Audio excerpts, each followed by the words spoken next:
Great, and we're live. So welcome everybody to this remote interview. My name is Lisette and I'm interviewing people and companies doing great things remotely. And today, on the line, I've got Paul McKinlay. And Paul, I actually forgot to ask where you were from before, and I've got Boston, Massachusetts, but is that where you're from? Yeah, you probably told from my strong Boston accent that I'm actually I I grew up in the UK. I was born in Canada, grew up in the UK, and in the last 10 years have lived in France and for the last seven in Massachusetts, just outside of Boston. All right, a man of the world, having lived in lots of places. So you are the Vice President of Communications and Remote Working at Cimpress and Vistaprint. And we're going to get into that because your company has made the transition from being remote averse to being remote first. So I'm going to tease that out a little. So we're definitely going to dive into that. But first, let's start with the opening question, which is, what does your virtual office look like? What do you need to get your work done? It's a great question. I think it's actually two questions. What my office looks like is different to what I actually need to get my work done, I think. So you can see I'm lucky enough to have a space dedicated to an office, and lots of people don't. They're working at kitchen tables and so on. So I'm really grateful. I'm grateful for that. I've just moved upstairs, actually. I've worked from the basement for the last 18 months and had a little glimpse of light. So I'm so happy to have windows in front of me now. And A promotion. I've been promoted within the household, and the sun is shining on me today. So life is good. So my office, I have my laptop, I have two external monitors, one on each side, some lighting. I've just bought the Elgato face cam, which I quite like. I'm not still sure it's quite as good as the Razer Kio Pro, but I think it's a pretty good webcam. I've got a secondary webcam in case that one breaks, because I host a lot of calls and Q&As, and in my role as the communications person, need to make sure that there's some redundancy. External speakers. I have the Amazon device that I can't say the name of, otherwise she'll start talking to me right now, but she's here linked to my external speakers for when I want some music or anything else. And then my Stream Deck, which I definitely do not need, as I do not podcast or stream, but I use it as a productivity tool and absolutely love the 15 buttons that I have in front of me. Oh, sorry, and a Blue Yeti microphone. Wow, so it's really you've set yourself up well. You've got a luxurious space with everything that you might need to just look good and rock it on camera. And for anybody that's watching the YouTube video of this, you'll notice that it looks great. Setup looks totally great, 100% perfect. There's a Twitter account that does room rating. So they rate people's rooms. They would have given you a 10 out of 10 for sure. I knew it. So one thing that you mentioned. Listen, I'm a pretty old guy, so I need to look as good as possible with all of these gadgets to help me along here. Yeah, indeed, right? The Zoom filters help with the skin and no, but you mentioned that you use Stream Deck for productivity. How do you do that? Yeah, so I bought this as I want one of those two things when I saw my creative team had them, and then struggled for a little while with what to do with it. But what I've done is, like, for example, I have a one-to-one document with each of my direct reports. They're all buried in a folder structure and a file structure. Whenever I go into a one-to-one, I can just hit that person's button and the document pops straight up, and I'm ready to start talking to them about what's in the doc. And so all of the documents that I regularly use, all of the async updates that we've implemented now as part of project streams or so on, often they have a Friday deadline to update. And I can just hit the button of Friday updates and the 3 or 4 documents pop up, and then I know what it is I need to do. So it's kind of, it's a lazy workaround, but I call it a productivity hack because it kind of works for me. I love it. It also sounds like you've got this hub of operations, where you like push a button and screens fly up and, everything you need. I love it. Very Star Trek-esque in a way. So you are the Vice President of Communications. You've been the Vice President of Communications at Cimpress and Vistaprint since It looks like November 2014. And then in September of 2020, you became the Vice President of Communications and Remote Working. What happened in September 2020? Well, I'm going to call that another promotion, even though it wasn't, but what a great opportunity. I've been with the company for nearly 11 years now. And it started as the internal communications guy and have kept that role all the way through, but I've had a fantastic opportunity to do all sorts of other things during the process. And yeah, so I lead internal and external communications for Cimpress, internal communications for our biggest brand, that's Vistaprint. And then a year and a bit ago, I was asked to lead our transition to remote working. And it's really interesting debates all over the internet about hiring a head of remote and whether they should have remote expertise and already, or whether they should just be a mover and shaker within the organization who knows how to get things done and can enact change in the org. And you know, I was lucky enough that our company felt like I could get involved in this and add some value. And I have an amazing cross-functional team of people across all of the functions of the organization who come together with a real mission to evolve to remote working. So how big of an organization are we talking about here? How many employees do you all have? So Cimpress has 14,000 people around the world. Vistaprint is about half of that number, all over the world. And then the specific remote population that we've been working on is our Cimpress central team. So we have a large central technology team, a large central kind of G&A function team, finance and tax and communications and so on. The Vistaprint central functions. But we also have manufacturing teams around the world. And of course, they're not in a position to do all of their work remotely. And so one of the interesting parts of this transition has been ensuring that we have equity and fairness for our teams who are in our fantastic manufacturing plant not too far from you in Venlo in the Netherlands. Or in an office, previously based in an office environment in Waltham, Massachusetts. And so trying to navigate all of those pieces in what is essentially an international and hybrid organization has been a lot of fun. A lot of fun. So let's dive into some of that fun. Now, you described before we started talking that Cimpress before the pandemic, you said was remote averse in a way. So let's talk a little bit about how you were working in general before the pandemic and what did you mean by remote averse? Yeah, so we did have some permanently remote team members. There may have been 10 out of the 14,000 around the world, and amazing team members they were. And by the way, they had such a lot of laughs watching us all move to remote working last March and beyond. As we were going, oh, this is difficult. And they were like, yeah. And so we're not just here in our pajamas, man. they've been great to lean on as well. But yeah, we didn't actively encourage remote at all. But we had flexibility. And so yeah, people could go be at home if they needed to do something that day, if they needed to lost childcare arrangements or had a flood in the basement, as happened recently with a lot of our team members, and you needed to do something specific to let people in to fix a problem. But we definitely were not actively encouraging a regular schedule of remote working as part of people's daily lives. We built and recruited around bricks and mortar locations.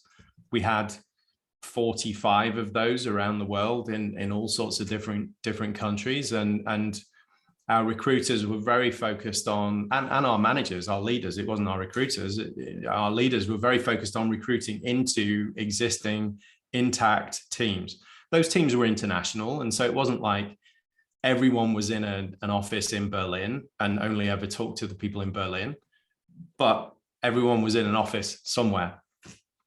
Right. And then the pandemic hit. And everybody started working from home relatively at the same time, I'm assuming, March 2020. How did that go? So everybody starts working from home. Paint us a picture of when the pandemic first hit. Yeah, so I remember leaving the office and people were like, "Oh, we'll see you in a couple of weeks," and I was like, "Oh, have a nice summer," and they were double taking on me, and I genuinely believed we were going to be out for a little while, but if you told me it was going to be turned to a permanent arrangement, I'd have fallen off my office chair at that point in time. We were lucky in the sense that we had good cloud infrastructure. Everyone had laptops. The transition to remote working for the people who could do that was relatively smooth in terms of technological access and the ability to get into documents and meet over Zoom and so on. Harder for our manufacturing teams who, to their amazing credit, have been going to work every day all the way through this to serve our customers. And you know, the leadership teams in there have done such a great job of keeping everybody safe, and as have all of the team members. And the team members have done an amazing job of turning up every day while we were all hiding under our beds with our laptops, hoping this would all go away. And so, yeah, we were lucky in that we could technologically evolve to be remote, but of course we went through the pain everybody else went through, which is, oh, why am I on Zoom meetings for 12 hours a day all of a sudden? Right. Why have I put work into my commute time both ends of the day when previously I would have been listening to a podcast or doing some development or talking to somebody else? And so we tripped up on all the things that you would expect.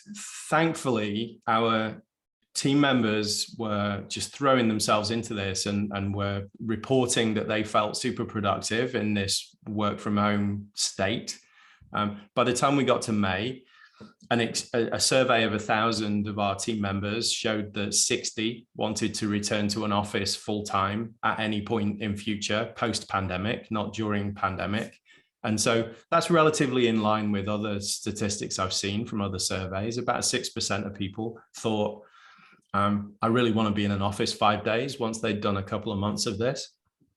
The executive team felt like everyone was delivering and things were going well, and those two things met in the middle. And so as a communicator, I'm so grateful that we were able to make an early decision, and we gave what was essentially a gift to our team members back in July, August of last year, which is certainty in a world where there was no certainty about what the future looked like with schools or childcare or travel or anything else.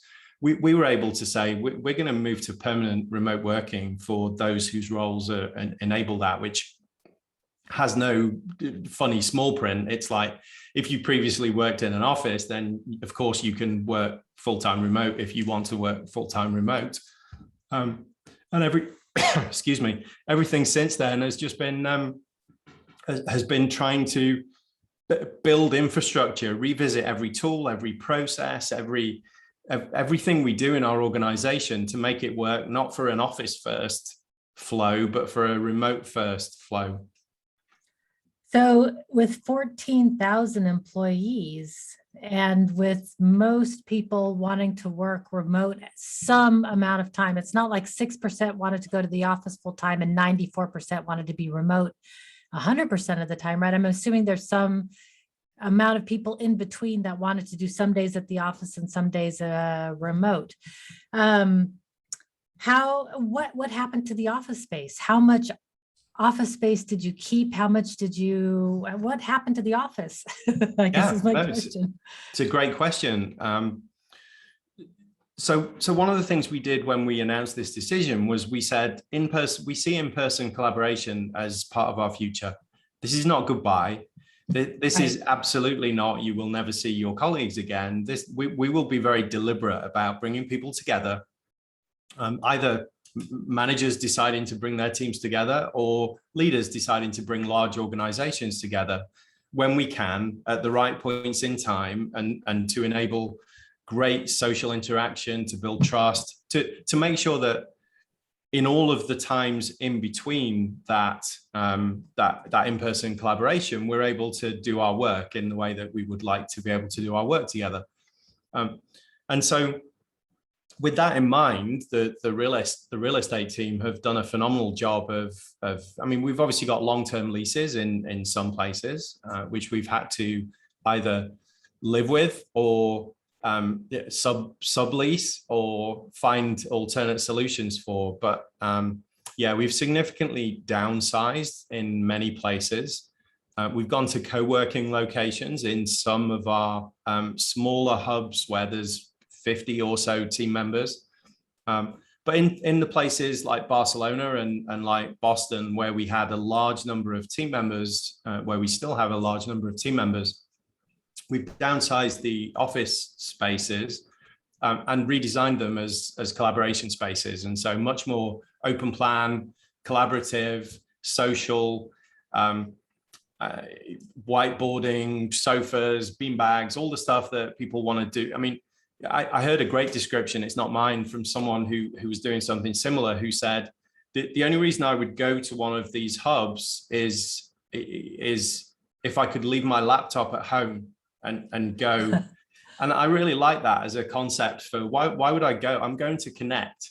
I'm going to solve something that can't be solved in a document or in a Zoom call.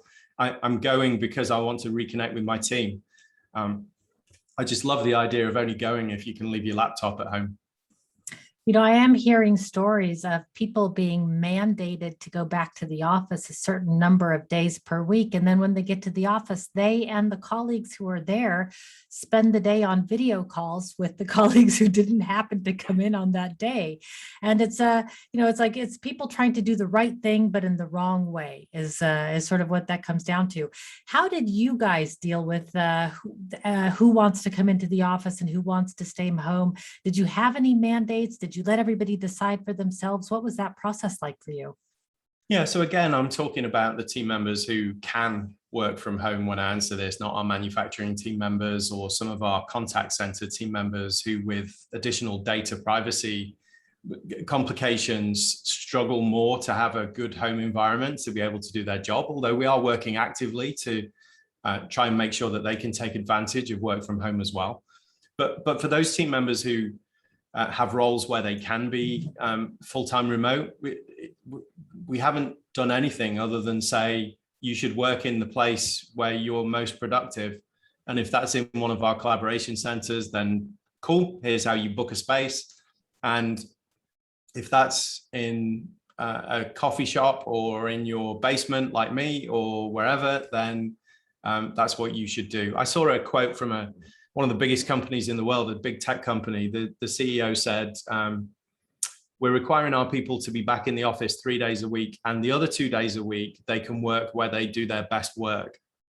And it just makes me fall over laughing. I want my team to be where they can do their best work 5 days a week, or however many days a week they work. Right. Right. So yeah, it's he solved his own problem in his own sentence in a way. In the way. Okay. So did you have agreements that you had to make with each other? I'm assuming that I always tell people, make an agreement with your team on how you're going to work together, you know, like expected response times and all of these things. Did you have those kind of agreements in place before? And then how did that work after the pandemic? Or after, we're still in the pandemic, but after you've made the transition, I should say. Yeah, and we definitely haven't made the transition yet either, Lisette. I think, you know, I look at this as a work in progress, and we've thankfully, we made that early decision, and we're a year down the path and in such a better place than those companies that are having open disputes with their team members right now about how many days they should or should not be coming back to an office post-pandemic. Thankfully, we're not in that place. But I think we've got a multi-year transition to go here to help the team members that were hired to work full-time in an office to learn all of the skills that they need to be successful as a remote team member, and to continue to integrate the hundreds of people we've hired nowhere near anywhere where we have bricks and mortar or have historically, who've never had an in-person encounter with any other team member in our company so far. And so as the pandemic starts to pass, hopefully sooner rather than later, that's where those events, that we've just established an events team for the first time in our history, because we have to be so deliberate about those moments when we're going to bring leaders together, especially, but all team members, to help them engage and build trust, just meet each other. I mean, we're calling the event in January Reconnect, but really it's Connect, because there's going to be so many people there who have never been in a room with any of the other people who are going to be at this event, it's just a unique corporate situation, not unique to us, but unique to the current situation. Yeah, indeed. And everybody will be surprised. Oh my gosh, you're taller than I expected, or you're shorter than I expected, or whatever it is, the things that you can't see when you've got these little virtual boxes. Okay, now I have so many questions, but we're going to run out of time if I ask them all. So I've got to really prioritize these. So one thing that I wanted to ask is, because it's the position that you ended up in, I think, which is head of remote, somebody to help guide the transition process. And I spoke with Darren Murph, a mutual contact of ours, about this as well. So he's the head of remote at GitLab. And I've been advocating for, well, I've called it a remote office manager position, but I think head of remote sounds way better because it's much more than office management. So I've been advocating for this for years, but what do you do as head of remote? What does that position entail for you? I'm glad you mentioned Darren, because he's awesome and he's helped Amazing us guy. A lot, as have the whole experienced remote community. And I lean on them so much, and they're so generous, and they give so much with their wisdom. And anyone who's wrestling with this, I would just totally encourage them to get on LinkedIn or get on the Running Remote forums, or just to reach out to someone you see talking about this topic and start a conversation, because the connections that I've made and the resources that I've been able to bring to our transition as a result, mostly given freely, is just it's just been a game changer for us. So what do I do in this role? I talked earlier about the amazing leads in all of the different functions, and so we have a very small number of team members who are full-time dedicated to remote first transition, and we chose those people who were mostly amazing internal team members to focus on the topics we felt were most important right now. And so onboarding of remote hires felt like a huge opportunity. Learning and development for our remote first team members around remote skills. So there's somebody who wakes up every morning and who is only focused on that every day. The skills needed to be successful remotely as a separate topic. So we called that async collaboration. And so we hired someone to help us to grow skills around writing, documentation, handbook first, all of the things that no doubt Darren talked to you about, that I think are really key to being successful in a remote world. And so we have a very small number of people focusing on those topics. And then all of the rest of the effort is led by what we call the remote first core team. So I lead that team, and it's made up of senior leaders from technology, from real estate, from HR, from all of the places, finance, all the places that you would expect. What I can't let you go before I mention is the thing that's made this such a great journey and has made such a difference to us is we're still founder led. And when our founder, Robert, asked me to do this job, I said, okay, what is it you need me to do? And I was expecting him to say, go fix some of the problems, go help people out a bit, just try and make this work for people. And he said, I want remote first to be a towering strength of our culture and a competitive advantage.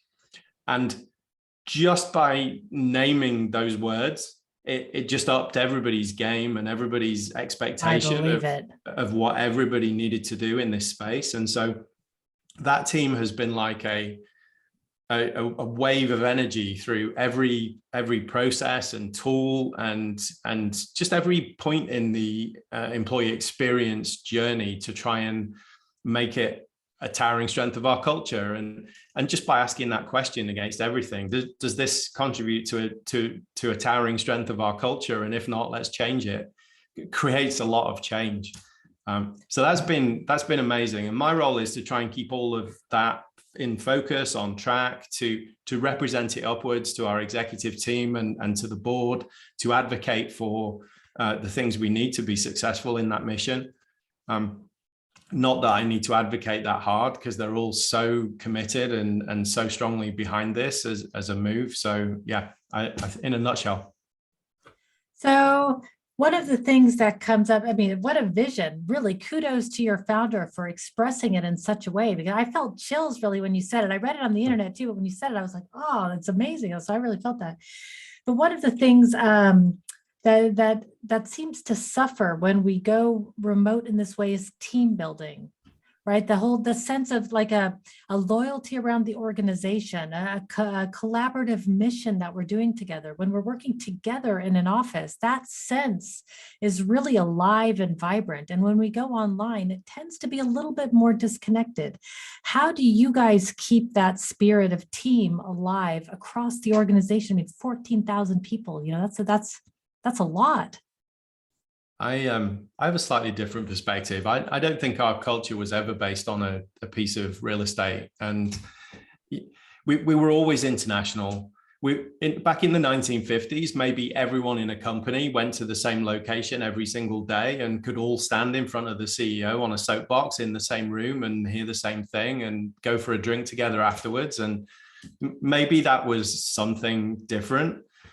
As soon as we became a global company, an international company, 43 offices around the world, I don't think the company's culture was made up of what happened in any particular pod of group of people. I think it came from the mission that we're on for our customers and the experience that you create, the employer value proposition that you create, and just the sense that team members have that leaders care about them and really do want them to be successful in their jobs, but also in their lives. And so in the transition to remote, I could completely understand why companies who are currently having street warfare with their team members about getting them back into offices or not would diminish culture, because you lose trust and you lose that relationship. But for a company that's committed to remote and committed to try to make that a towering strength of our culture and to actively continue to talk about, we just, here's walking the talk. So we just through July and August gave everybody Friday afternoons off, every Friday afternoon, all the way through July, all the way through August. We called them recharge days. They were just time to go and spend as you want. That for me is a step that shows we're serious about remote. We know it's been a tough 18 months. But we believe strongly in the benefits of remote around non-linear work days, asynchronous working, building work-life harmony. That's the way we've described this, Lisette. So you talk about work-life balance, and the image that comes into your head is someone on a tightrope over the Grand Canyon with a perilous death fall on either side of them in this balance they're trying to achieve. And yeah, work life shouldn't be like that. We should just try and achieve harmony. And so everything we're doing is to try and help people to achieve harmony in their work and in their life. And I think that contributes massively to a culture of trust and productivity and people feeling good about the company that they work for. What do you think for the companies that are mandating policies, what do you think that they're afraid of? Or what's behind this forcing people to come back for a certain amount of time? I don't know if you have any sense of that, but. I'd rather not speak for any other company, if that's all right. I can speak to the benefits that we've had, which is, that early decision, that gift that we gave people, that certainty in their lives, and the engagement scores are moving upwards, the productivity as reported by both team members and executives is moving upwards, and the business is moving forwards. And I should tell you this. So we've had 3 people leave that's been on my radar because of us moving to remote first. One was somebody who just didn't want to, which I completely respect. They want to work in an office 5 days a week. And two of those people relocated to geographies where we could not employ them. And so that was really unfortunate. And we're now experimenting with PEOs and employer of record and really trying to get those people back as part of a pilot. And so we've relocated people. One of my team last week said, "Oh, I'd really like to go live in Chicago. Is that all right?" And I looked at the list of enabled locations, and Illinois is fine. And I sent the email to HR, and they sent back a form to sign, and that was it. And amazing. The person moves to Chicago in November. And I can't even imagine the conversations that would have happened had that been the case 19, 20 months ago. So yeah, doing the right thing for team members, in our experience, it's paying back in so many different ways. Well, and I think what it really comes down to is it's not remote working that people want. It's the freedom to work where they're most productive. And for some, that's at the office. For some, it's in a coffee shop. For some, people have to switch their workspaces a bunch to be productive. This has sort of given us the opportunity to find what that space is and how we work best, and then to build our lives around that. And I think it's been eye-opening for a lot of people and a lot of companies. So kudos to you guys for making such a big transition. I have so many questions, but we're going to have to end our time here. And I'll just end with the last couple of questions, which is, for people who are making this transition, what piece of advice can you give them? What is something that you guys did where you were like, oh, I wish I had known, or I wish somebody had told me? Is there something that stands out for you? You mean for individuals or companies? I would say for companies. For companies, I would say one of our guiding principles that we set as a project team over a year ago now is to take extensive input from team members. And we worded that very deliberately. Like, the word extensive applies pressure on you to do more than a survey. And so, yeah, I think we've built a lot of trust by people feeling like they had input to the decisions that are being made. And then secondly, I would say go really fast through the two-way doors and slower through the one-way doors. So giving half a day off in July and August doesn't cost anything in terms of the way you run your business, but has had massive benefits. And everyone knew it was finishing at the end of August. Moving to a 4-day week permanently is going to be harder, because once you're there, you're not coming back. And so it's really easy to do so much for team members that you can have as a pilot or have as a trial, or just see how things work. And I really think we've done that well over the last year and a bit. And most of it is stuck. Some of it we've taken back and reinvented. But yeah, just go for it. The benefits are there. Right. And the time is right. I mean, there's been no other time in history where this has been so possible and also so widely adopted across the world. Everybody sort of understands at this point. And I love your advice of experiment and see what works for you. And especially with the two-way doors, if you could reverse the experiment, no harm done, then then you're only learning. Right. In the meantime, you're going to learn something regardless if the experiment works or not. So moving forward. So I really like that. Great advice. And then very last question, which is, if people want to learn more about you and get in touch with you, what's the best place to find you on the internets? Oh, you can find me on LinkedIn, Twitter. Not sure that's worthwhile though. Feel free to reach out to me on LinkedIn. I'd love to. I've said a number of times, the wisdom and generosity of this community has overwhelmed me at times. And if I can give just a little bit back, not presenting as an expert by any stretch, but just sharing what we've done and our experiences, I would be completely happy to. Love it. And I really appreciate you sharing your experience with us today. So thank you so much, Paul. No, thank you for having me. All right, everybody, until next time, be powerful.